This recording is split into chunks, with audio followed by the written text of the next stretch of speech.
Hi, everyone. Welcome to another episode of Extending the Ladder by Compass Data Centers. I am Nancy Novak, and I am Chief of Innovation at Compass Data Centers. And we are so thrilled today because we have the three E's from Michigan State, Elena, Eleanor, and Emily. Let's start out by having each one of you give us a brief intro of where you are on your journey in our industry and also kind of what brought you here to this spot in the journey. Elena, do you want to go first? Yes, of course. I'm Elena. I'm going into my junior year studying electrical engineering with a sustainability minor. What inspired me to pursue engineering, I think, was more of a unique story. So my dad and brother, they're both in engineering, but I never really saw myself in them. I felt like my strengths and interests didn't really align with theirs. But when I was trying to figure out my degree, I was like, I want to be able to work in sustainability. I want to be challenged, feel like I'm learning a lot. And I also want to be able to be creative in my career. And it was my roommate actually who was doing engineering. He said, Elena, I feel like you're really describing it. I know it's never anything you thought you would do, but I think you should look into it more. And I guess the rest is history. That's great. That's great. I'm so happy that you're in this program because we need people like you. Thank you, Elena. How about Eleanor? How about you go next? Yeah, hi everybody. My name is Eleanor. I am a senior studying applied engineering sciences here at Michigan State. I have concentrations in packaging and supply chain, and I kind of got in on this path. I think it started in my sophomore year of high school. I had started taking Algebra 2 and chemistry, and before those classes, I never really associated too strongly with the math and science kind of curriculums, but after taking those classes and having really awesome teachers, it just opened up doors that I was like, this is something I'm interested in. And, I've continued to pursue the advanced math and science classes. And when I came to choose a degree, the applied engineering with my concentrations just kind of fit for all of the random niches I was interested in. That's awesome. And by the way, again, desperately need you in this industry. So thank you. That's one of those skills that, we have a hard time finding. So I'm looking forward to what you're going to be doing for us. Okay, Emily, you're last. All right. Hi, everyone. My name's Emily. I'm a senior at Michigan State studying civil engineering. I'm originally from Illinois, but moved out to Michigan to get kind of hands-on to research. Some of my interests are in sustainability, green infrastructure. So that's kind of the space I'm trying to head into. I got into engineering. I was very lucky in high schools where I was first introduced. My high school had an engineering academy program, which not a lot of schools had, but more are getting. And that's where I first took a class that was related to the major I'm in now. It was architecture and civil engineering. And luckily I got exposed pretty early, and that helped me just kind of jump right in. And yeah, so right now I'm continuing studying that. I've had a couple of different internship experiences across the board in civil engineering, from field work in water and pollution to structural design is more what I'm into now. So really all across the board, and hopefully in the next year I'm going to be headed into my master's program. So I love it. I love the diversity of the engineering backgrounds that you all have. So very different, but also so related. I love the aspect of adding the sustainability, topic to it because it's so critical for today. I just got off a call with our CEO, and we were talking about energy, and it was impressive for him to tell me that he was with a bunch of regulators, and there was a huge contingent of women. So I'm loving the fact that, we're really, taking the lead in this space because it's so important for our industry. So speaking of that, I wanted to know if I could get each one of you to kind of share with our audience any of the challenges or barriers that you basically had to overcome at this stage of your journey from the aspect of gender, right? So if there's anything that you can share with them that could be a tip or something that, a lessons learned or just a watch out. I mean, I think the audience would love to hear from you. Eleanor, how about you first? So something like a story I could share that kind of resurfaced 2 days ago was the first day of class. ECE is definitely a pretty male-dominated major at the moment, and sometimes I can struggle with that a little bit. So I walk in my class, it's majority boys. I sit down at a table of 8, it's all boys. And I realized that I suddenly kind of started to feel a little bit embarrassed by my pink iPad case and my pink phone and my more feminine accessories. And then I kind of took a step back and I'm like, why do I feel embarrassed? I highly doubt anyone actually cares that I have like a pink phone. And then I was realizing I think I am just slightly socialized to believe that traditionally feminine things are perceived as like silly or shallow or not intelligent. And I think my solution to that is just acknowledging and realizing where that feeling comes from and knowing that I don't have to be a tomboy to fit into my major. Like I can still keep my interest and stay true to myself and belong in this major and still achieve what I want to do. And then I can embrace that without worrying about others' perception. The wisdom, I just got goosebumps. That was so great. Just to be your own self and be able to thrive in your own way. I think that's fabulous. I also think it's a little bit telling to that you said boys instead of men. True. Add a little levity there, sorry. But yeah, I love that. That's great. Bringing your whole self and just being comfortable and knowing that, you can fit in by being who you are and being true to yourself. I love that advice. Eleanor, how about you? Yeah, I think mine kind of builds off what Elena was saying. I think something that I'm kind of actively always trying to work on is presenting the authentic version of myself in those spaces, whether it's at an internship or in the classroom. I feel like there's so many times where I just close parts of my personality off to fit into the situations. But I had an experience over the summer where I was interacting with some of the other interns. We were sharing our hobbies, and I like to crochet, and some of them also liked to crochet. And it was just something that I had never really thought to talk about because I find myself just really trying to fit into those situations. But by doing that, I'm missing out on these connections with people that, could really strengthen our work and personal relationships. And so just being authentic and opening those doors for other people to be themselves as well. I like that. I mean, and Eleanor, you hit on something that's really important, and that is the ways in which you connect both personally and professionally. It does make a big difference in, your network, and both outside and inside of, the workplace. And I think that personal part is so critical. To get to know people on a personal level is a huge advantage in any professional world, right? So I love the fact that you're bringing in who you are as a person. And you'd be surprised at how many times I've had conversations with an entirely male team about what perfume they buy for their grandma or their mothers or their wives. And we go on for the whole lunch talking about those types of things. And it's an enjoyable conversation. And we get to know each other so much better. And you know what that does? It makes it easier for us to pick up the phone and call each other and get advice and offer support. And so all of those things they matter a lot. So thank you for bringing that up. And Emily, I'd love to hear from you about any challenges you've had or any tips you've got for our audience. Yeah, so I'd say personally, I feel like in the classroom, I don't tend to notice. I feel like men versus women, I guess. And I think that comes from a pretty lucky place. I think I have a good mix with that. And I think when I'm doing my homework assignment projects, tests, I think it's easier to be like, okay, I can feel confident in what I'm doing. I'm doing the same thing all my classmates are doing. We're all getting grades back. I can kind of, measure where I'm at. But I think when I've gone into internships or job and work experience, it's a little bit harder because you're not doing all the same thing. You have different teams, different responsibilities. And I think it's really easy to get into your own head and be like, am I kind of on the same level as everyone else? Especially, I'd say I tend to see less girls when I'm out working and in those internship roles. In a recent job I had, I was the only girl besides the other intern on my immediate team. All my bosses were men. Most of my team members were men. And then the only other woman wasn't an engineer. She was a modeler, which is great, but it's a little hard. I feel like when you don't see someone who looks like you necessarily in the space you're at, I didn't know what I should wear to work my first couple of weeks just because there's only one girl on my whole side of the office.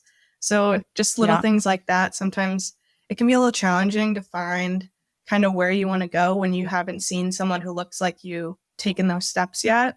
I really appreciate you bringing up the difference between, what you're doing in academia and then also getting out into the real world, because that is, we don't want our audience to be shocked by that, right? We want someone, that whole perception of it is different, and to try to maintain, the attitude you've got around not getting in your own head, not having imposter syndrome, knowing that you that you can bring your whole self there. I mean, that really, and then there is a network, out there, like the network you guys have developed there at Michigan State has been fantastic. You could always reach out, use each other as sounding boards, and get advice, and share each other's experiences. So I think that's an important thing for everyone to understand. It's still very non-diverse, especially from gender parity in our business. It just is when you get out into the workplace. And our goal is not only to go there, but to thrive there and to really do things the way we want to do, or the way we like to do things as individuals, because that's how we get better as an industry, right? Bringing all the different perspectives in. I'm going to share a really quick, funny story. My dad, who was a Marine Corps sergeant, played semi-pro football, was one of the largest, worked as a general superintendent rather for a large global firm. And he had all girls, And so we were kind of brought up in this really, macho environment with him. He would always tease us. And he passed away a couple of years ago. And I was going through some old stuff and I found an email that he'd sent to all of us.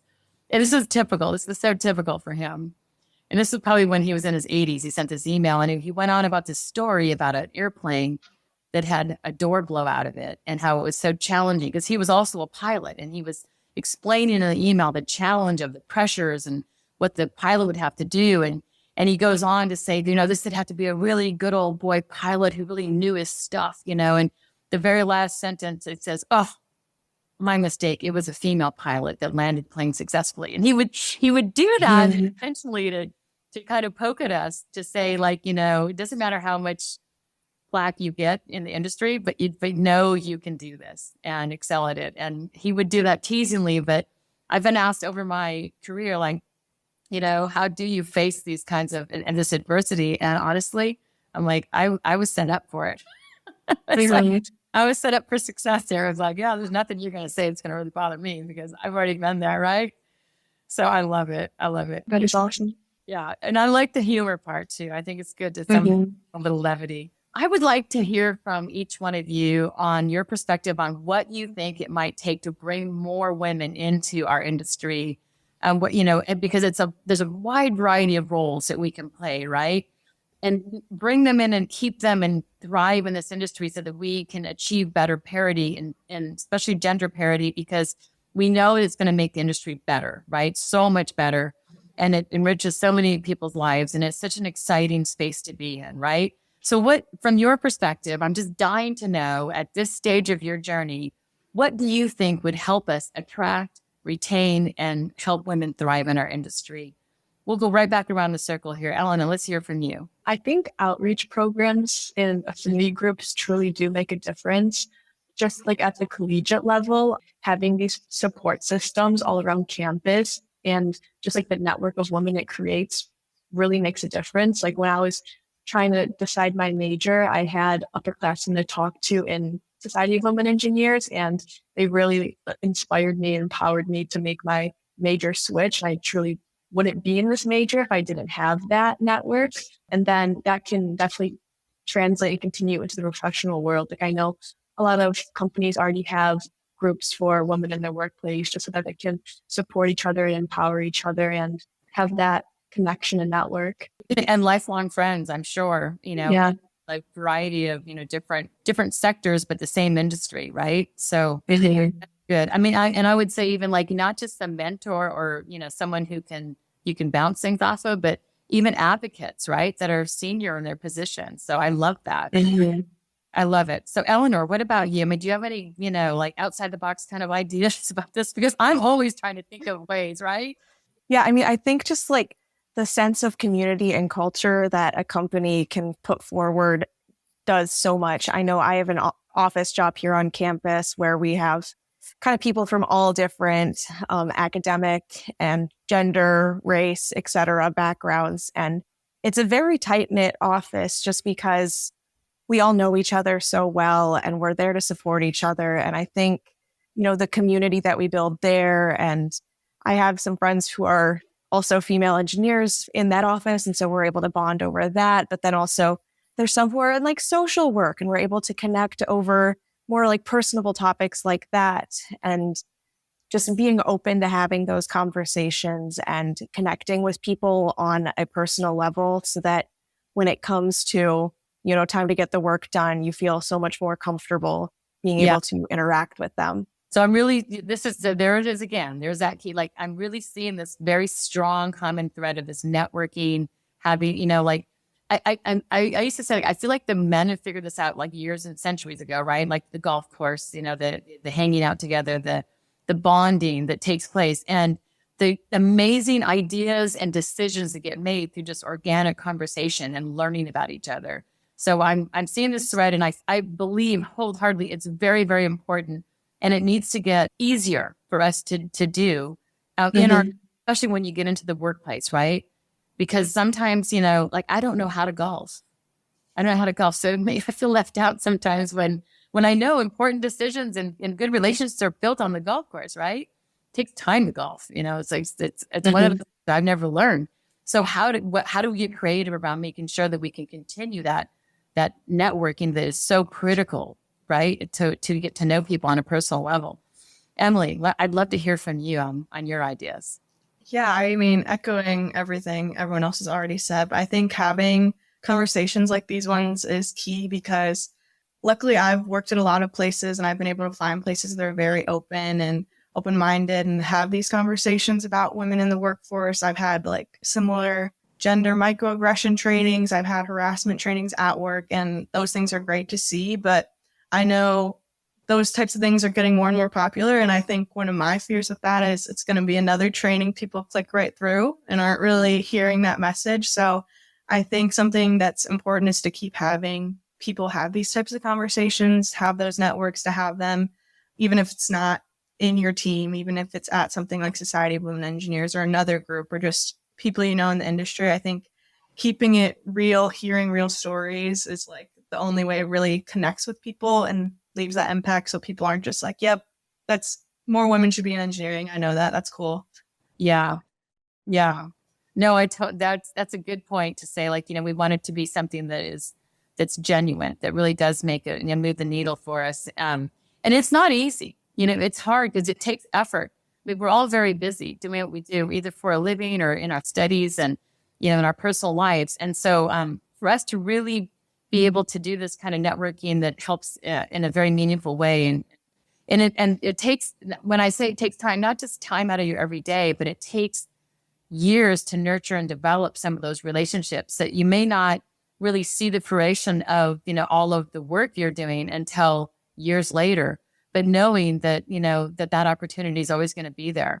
I found one of the challenges in my career was whenever we would have, like, they called them special interest groups, which is a little bit annoying to me, but, group meetings together for, women in the industry. Because in the beginning, we're so spread out. Like there was no two women in any one region of the country, right? So to bring them together was important. But the company had this idea that it was costly to do it, and that there had to be some other form of training or something else had to go with the networking, right? And it took me until I was a senior person where I finally said, we don't need to be put on the short bus and have to go and take extra training. I mean, meaning like we don't need extra help in that regard. Professionally, we're crushing it. We just need to be able to get together and have a conversation and talk. We need opportunities to have organic conversations. And it's interesting because when my male managers would listen to me talk about this and then later on experience what I was talking about, they would phone me up and say, Nancy, I know exactly what you're talking about. This happened to me the other day when I was with, one of the executives, blah, blah, blah, blah, doing this. And that organic conversation led to this. And I was just so grateful to hear the feedback because it is so valuable and it happens so naturally for most of the men that they don't see it happening until you let them know this is what's going on, right? So we need those opportunities to be in those spaces as well. And I really appreciate your feedback on that. And I don't want it to be that clicking through. I mean, it's amazing to me when I see the credential and the wisdom that you're bringing to the table at this stage of your career. And it makes me excited for the future of our industry. It really does. So on that topic, I would love to hear from each one of you. And I'm going to go in reverse. And I'm going to start with Emily this time on what you want to see or what you envision for the industry to evolve. in the future? I would love to hear your ideas around that, Emily. Let's start with you. Obviously, I know as we're getting like more people in our generation, more women who are currently studying engineering, I think the shift will naturally happen and just kind of mindset of getting more people from different backgrounds involved, whether it's women, different ethnicities, different identities. I think that's obviously the goal. I think as engineers, we're obviously pretty involved in helping figure out how society runs, keeping it running. And I think that I hope at least the industry continues to better reflect that society instead of just certain groups having that say. So I think that's a big hope for me. Another one is just kind of having women the freedom to either focus a lot on their profession or not as much and have that balance. I think as women, there tends to be kind of this also social idea of, oh, are you going to have family? Are you going to balance this? And there's kind of this one or the other mindset. I think I did have one female mentor, a manager at one of my positions, and I was just asking her about like, oh, how do you like the company? Do you think you're going to stay here? And she was saying she loved the company. And then she was like, yeah, but I might be done like once I have a family and like, that's it. And I was just kind of taken back by that because I know when I ask the man who I work for under in a different job, that's not even in the conversation. Like I don't hear about the person. I just hear about, yep, I want to just go up and be a leader in the company and things like that. So I think trying to see that blend more together so those answers aren't so stark and different is kind of something I hope to see. Yes.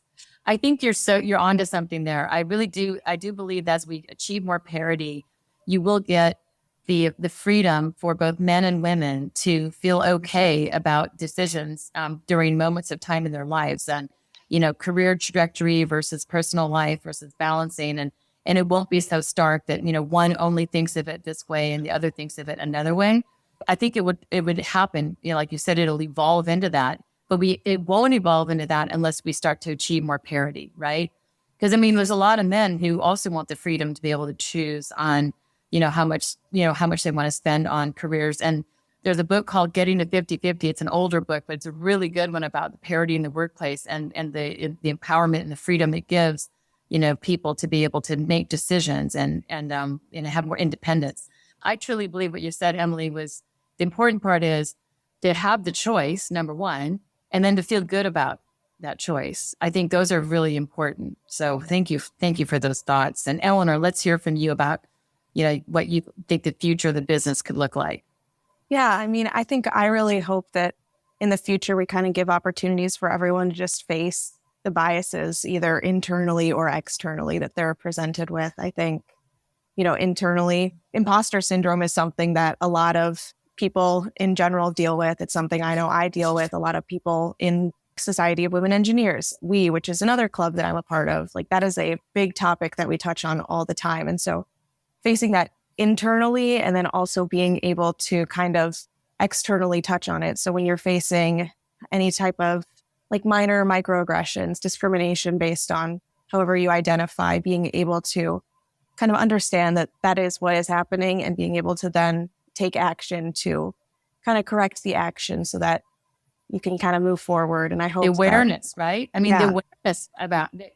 That's so powerful to have that kind of awareness, especially when you talk about biases that are implicit, that can be done with good intentions, but they're still there, right? Mm-hmm. Because, humans all have biases. And so when people make decisions or act on our behalf because they think it's the right thing or something that you might want or desire without consulting you, that's an implicit bias that needs to be brought to the surface, right? For sure. So I love that.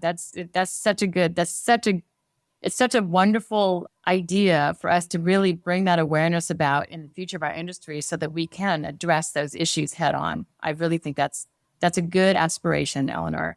Let's work on that. And let's finish up with you, Elena. What do you think? It's definitely amazing to see already how much the industry has evolved. Like connecting back to how we say the academic world is a lot different than the professional world, and that strides are happening and programs and podcasts, like it's working, and women feel more empowered to pursue STEM careers. I think something that I have noticed that could be cool to see change is I feel like right now, marginalized groups feel like they really have to go above and beyond to prove themselves in the industry. Like even at the collegiate level, I feel like everyone in my circle is doing so many clubs and so stressed about getting certain types of internships and research and job just because it feels like we have so much more to prove. And I would love to see that change, just feeling that like we're seen as equals. And yeah, that's where I And then would you hope to see belong. the industry evolve. Right. Yeah. So I think it's funny, like through this organic conversation we've had, you've now touched on the potential versus credential, which is also an amazing thing to go dig into. So again, just knowing that you belong, knowing you're at the table, knowing you got the position, not having to go check more boxes and run circles around all of your peers. It's kind of on both sides. Like for us to know that and feel good about it, and also for our peers and our superiors to also see the potential in us, even if we don't look and act like them, right? Versus, looking at, which boxes you've checked and what your credential is. So it's like, we have to get to the spot where, we know we have great potential, just like our male counterparts, and that our bosses and our superiors and our companies and our organizations can see that, right? Yeah. So I have a whole story about that, and there's really good empirical data around it. So, but I love how this conversation has just taken us to all of the important things that, we need to continue working on. And I want to reiterate and thank you guys for being on this podcast, because when I see, where you're at in your career and the power that you guys have and the knowledge and the wisdom, it gives me goosebumps, and it makes me so excited about our future. So thank you so much. And I hope our audience really enjoys this conversation. Thank you so much. We really appreciate your mentorship and just having you as a role model in the industry and this opportunity. I appreciate it. Yes, reach out to me anytime. Thank you.